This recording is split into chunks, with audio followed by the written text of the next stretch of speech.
Saudações em Cristo Jesus, nosso Mestre e Senhor. Primeiramente, damos graças a Ele, o Deus, sabedoria suprema, causa primeira de todas as coisas. Deus único, Pai da eternidade, Deus de amor, que nada existe fora deste amor. Ele é um Deus único, onisciente, onipresente, onipotente. Coloque nele o nome que você quiser, mas ele é um Deus único, Pai deste universo infinito, do macro e do micro, das dimensões espirituais e do mundo paralelo.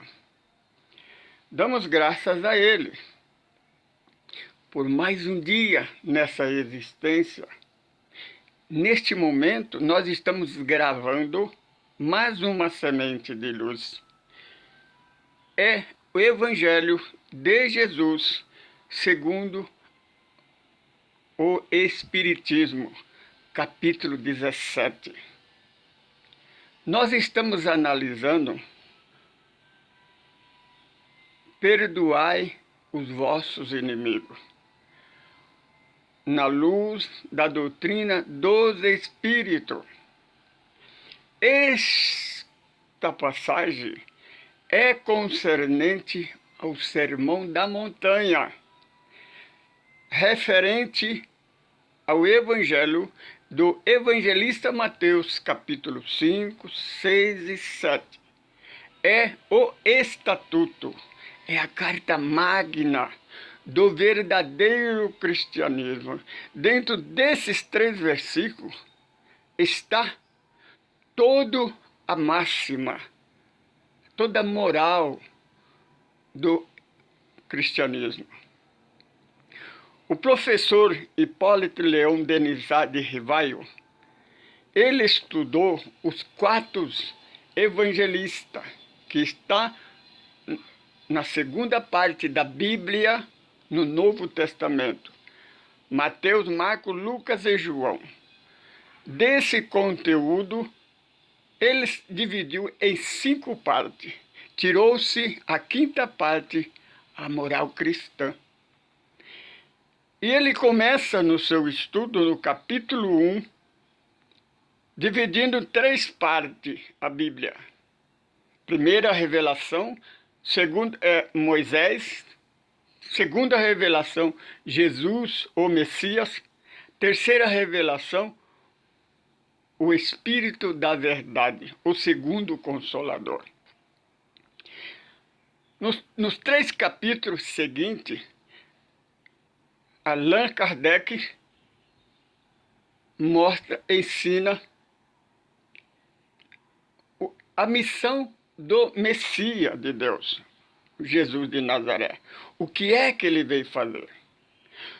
No capítulo 5, ele começa o Sermão da Montanha. Bem-aventurados os que choram. Mas por que é que você chora? Esta é a pergunta do estudo na luz da doutrina dos Espíritos. No capítulo 6, Kardec para de estudar as bem-aventuranças e retorna-se para explicar a terceira revelação, que é o Espírito da Verdade. Porque o Espírito da Verdade veio dar cumprimento à obra de Jesus de Nazaré. Porque assim disse Jesus: pensais que eu vim destruir a lei dos profetas? Não, eu vim corrigir, eu vim colocar em perfeição. Porque a igreja não seguiu a carta magna do Criador, que é os 10 mandamentos. Jesus certamente tinha certeza que a igreja no futuro também não ia seguir a segunda carta magna, o segundo Consolador. Porque o primeiro é o Evangelho, o segundo é a terceira revelação. Esta terceira revelação nos mostrou, nos ensinou aquilo que a igreja varreu por debaixo do tapete. Quem somos? De onde nós viemos? Para onde nós vamos? E o que é que nós viemos fazer aqui? O que é que Jesus veio fazer aqui? A igreja, a religião não sabe, é por isso que ela prega que Jesus é Deus. Por isso que os evangélicos protestantes pregam que Jesus foi embora há quase 3.000 anos e não voltou até o dia de hoje, que ele vai voltar, para desfazer aquilo que ele pregou. Como nós ensinamos, a religião e a igreja está sempre na contramão da verdade. É só estudar os nossos estudos. Analisa. O Mestre Jesus, nós sempre chamamos a atenção. O que é que Jesus pensava da religião, da igreja? No Evangelho de João, todas as vezes em que Jesus referia-se aos sacerdotes sobre a lei, ele dizia: na tua lei, na vossa lei, assim está escrito. Jesus era judeu, foi criado no hebraísmo. Ele nunca disse que a lei era de Moisés, que a lei era de Deus, e nunca disse na nossa lei. Ele dizia na vossa lei. Está escrito: amai os vossos irmãos e persegui os seus inimigos. Eu, porém, vos digo: amai os vossos inimigos, orai pelo que vos persegue. Se alguém lhe ferir a face direita, oferece também a esquerda. Se alguém obrigar você a andar 1 milha com ele, anda 2 milhas. Se alguém lhe pedir as suas vestes, dê-lhe também a capa.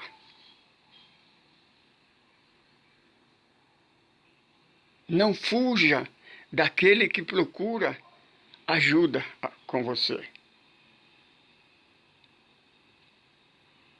Lembrais que recompensa tem vós, que só sauda os irmãos da sua igreja, da sua comunidade. Que recompensa você faz com isso? Não faz isso os nércios, os ateus? Em verdade vos digo, se a vossa lei não exceder a desses religiosos, de maneira nenhuma entrareis no reino do céu. Lembrai-vos da oração do Pai Nosso. Pai, perdoa, assim como nós perdoamos aquele que nos ofende, nos persegue, nos calunia e fazem todo o mal contra nós por causa do teu nome. Lembrai da última palavra que ele disse na cruz, diante dos algozes, dos detratores: Pai, perdoa, porque eles não sabem o que fazem. Jesus, estando pregando num certo lugar, uma grande multidão o seguia, o cercava, e existia ali um homem de baixa estatura, fraquinho. Ele queria chegar até Jesus, mas como ele era cobrador de imposto, o povo odiava ele, tinha ódio dele. Quando ele aproximava, eles empurravam ele, não deixava que ele se aproximasse. Então ele olhou logo à frente no caminho, uma enorme árvore, ele teve uma ideia. Então ele correu lá na frente, subiu na árvore e ficou sobre um galho que ia, a estrada passava por debaixo dela. Qual foi a surpresa dele? Que quando Jesus chegou debaixo da árvore, olhou para cima e disse: Zaqueu, percebe? Além de Jesus parar e olhar para ele, Jesus chamou ele pelo nome. Desça, porque hoje me convém pousar na sua casa. À noite, sentado à direita de Zaqueu, na mesa de refeição, Zaqueu então disse a Jesus: Senhor, porque sentar à direita do dono da casa era um sinal de respeito. era um sinal de boa hospedagem. Zaqueu disse a Jesus: Senhor, se eu, por acaso, destratei, tirei alguma coisa de alguém, testifica, e eu restituirei 4 vezes mais. Aí um dos sacerdotes começaram a murmurar. Percebe, este homem é um charlatão. Porque se ele realmente fosse um profeta, ele sabia quem é este aí. Esse homem é um herege. Esse homem não se deve sentar com ele. Ele era considerado expulso da igreja, era excomungado da igreja. Jesus, então, percebendo, entrando nos pensamentos dele, disse: hipócrita fariseu, por acaso vocês levanta de madrugada, vai buscar um médico para o seu filho que não está doente? Assim é o Filho do Homem. Ele veio salvar o que havia perdido, o que está perdido. Em verdade vos digo que nessa casa hoje houve libertação.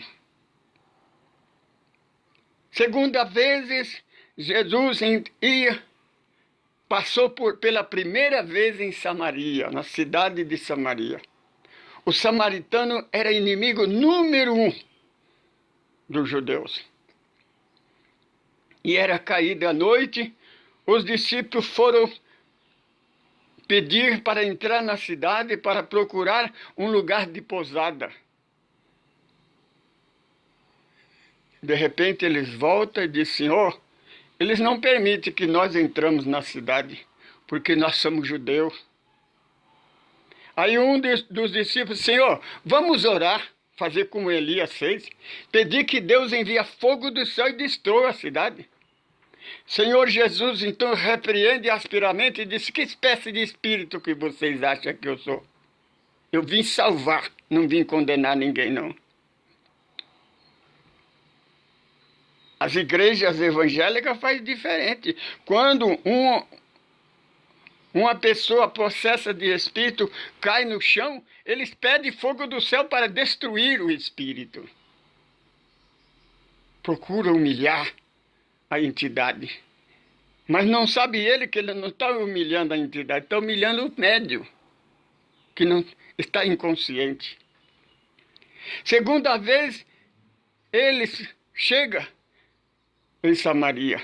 Os discípulos entram dentro da cidade para buscar alimentação. Jesus senta à beira do poço de Jacó. Era o poço onde a cidade toda vinha pegar água.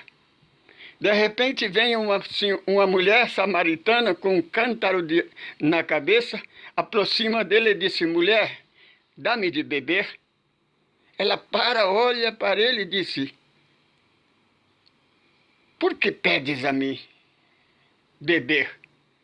Se eu sou mulher, sou samaritana, e tu és judeu. Era proibido a mulher conversar com um homem estranho sem a presença do seu marido, principalmente judeu, que era seu inimigo. Então Jesus disse: mulher, se tu soubesse quem eu sou, você pediria água. Eu lhe daria água da vida, que nasceria no seu coração, uma fonte que você nunca mais teria sede. Ela disse: Senhor, então me dá dessa água para mim beber, para mim não ter sede, não ter preciso vir buscar água aqui. E Jesus disse para ela: então vai, chama o seu marido, vem aqui que eu lhe dou. Ela coloca o cântaro na cabeça e volta novamente, anda alguns passos, depois para, volta e diz: Senhor, tem uma coisa, eu não tenho marido. Será que Jesus tinha enganado? Não. Jesus disse: bem verdade, dizem tu, mulher, porque tu já tivesse 5 maridos. Esse que está contigo agora não é o teu marido. Ela disse: Senhor, o Senhor é um profeta? O Senhor, por acaso, é o Messias que nós esperamos? E ele disse: na verdade, mulher, sou eu que falo contigo. Ela disse: Senhor, o que nós vamos fazer? Assim está escrito que só em Jerusalém se deve servir a Deus. O judeu não deixa nós entrarmos lá em Jerusalém para servir a Deus. Nós fizemos um tempo aqui em Gerazim. Mas aquela máxima, fora da igreja não há salvação. Ele servia a Deus em outro lugar, mas tinha aquela dúvida. Porque Moisés, fora da igreja, tinha que ser lá em Salomão, na igreja do tempo de Salomão. Então Jesus então responde: mulher, é chegada a hora que já chegou. Os verdadeiros adoradores de Deus adoram no Espírito e na verdade. Presta atenção, meu irmão. Você que está preocupado com a igreja. Você que está preocupado porque você não pode ir, porque você foi expulso, porque você não aceita os ensinamentos. Lembra, o verdadeiro cristão não precisa da igreja, não precisa da casa espírita, não precisa do tempo material. Nós, segundo Paulo, nosso corpo, nós somos o templo do Espírito, não é Espírito Santo como a igreja fala, não. O santo a igreja colocou por conta dela. Se nós fôssemos santos, nós não estaríamos aqui. Somos Espírito aprendiz. Portanto, nós não precisamos sim do tempo da igreja para aprender a estudar, não para servir a Deus. Porque assim disse o Senhor Jesus no Sermão da Montanha que nós estamos estudando. Quando precisares de orar. Ele não disse para procurar nem a igreja, nem o guru, nem o centro espírita. Ele disse: quando quiseres orar, entra no seu aposento, fecha a porta, ora em silêncio, que o Pai te ouvirá. A igreja ora gritando, falta de conhecimento. Ele disse mais: não se preocupa com o que vai falar, porque o Pai, Ele sabe o que você precisa antes de você pedir. Você compreende? O Mestre Jesus nos garante que Deus sempre ouve as nossas orações, por mais simples que seja, principalmente as mais simples, minha irmã, meu irmão. O Mestre Jesus, ele nos garante que só a humildade nos eleva. Os religiosos são petulantes, são nariz empenado, são orgulhosos. Hoje nós sabemos que só o Evangelho de Jesus pode trazer paz para a humanidade, pode unificar o mundo, o planeta Terra. Porque a igreja, a religião, em toda a história da humanidade, nunca conseguiu. E ela não vai conseguir, não pode conseguir. Porque ela é orgulhosa, ela não muda, ela é teimosa. É o homem que está na direção, o homem é orgulhoso. A sua doutrina é dogmática. O dogma é criação do homem. Preconceituosa. O Evangelho de Jesus quebrou o tabu do preconceito. O Evangelho de Jesus é ecumênico. A igreja, a religião, prega intolerância religiosa. Ela separa em vez de unir. O Mestre Jesus nos advertiu o tempo todo nos seus ensinamentos. Reino dividido não subsistirão. Só o Evangelho de Jesus é a mensagem de amor, porque Deus é amor. Nada existe fora deste amor. então, com Jesus, seremos vencedores. Porque estando com Jesus, segundo o nosso irmão Paulo, nós estamos com Deus. Se nós estamos com Deus, ninguém pode ser contra nós. Porque Deus, irmão, é todo o poder. Ele é o poder. Portanto, não existe oposição, existe proteção. Eu sou Francisco Pedro, sou evangelista. Sou um dos administradores desse grupo ecumênico do Caminho do Amor. Nós não somos uma nova religião. Nós não somos uma nova doutrina. Nós fazemos parte da terceira revelação, do segundo Consolador. Nós procuramos despertar os que estão adormecidos no sono da indolência, porque o religioso, ele dorme, ele está morto para Deus, precisa nascer de novo. Se você não vencer esse teu orgulho, ser humilde, aceitar Jesus realmente, porque Jesus de Nazaré não é esse que você prega que ele vai voltar e destruir, desfazer toda a obra que ele fez, não. Esse é o mesmo lá do Velho Testamento, aquele Deus que é o contrário à lei de Deus. Esse Jesus é contra o Evangelho de Jesus. Estuda as nossas sementes de luz. Nós explicamos para você e provamos que o Jesus verdadeiro não vai voltar, porque ele nunca foi embora.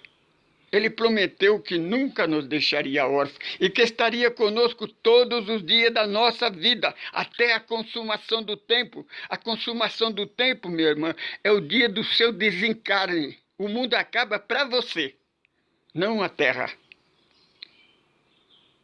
E ele disse, aonde houver 2 ou mais reunidos no meu nome, certamente eu vou estar ali. Você acredita em Jesus ou acredita na igreja, que é o homem? É coisa de se pensar. Venha conosco, vamos estudar junto. Vamos estudar o Evangelho, ver se confere se nós estamos certos ou se a igreja está certa. Saudações em Cristo Jesus, nosso Mestre e Senhor.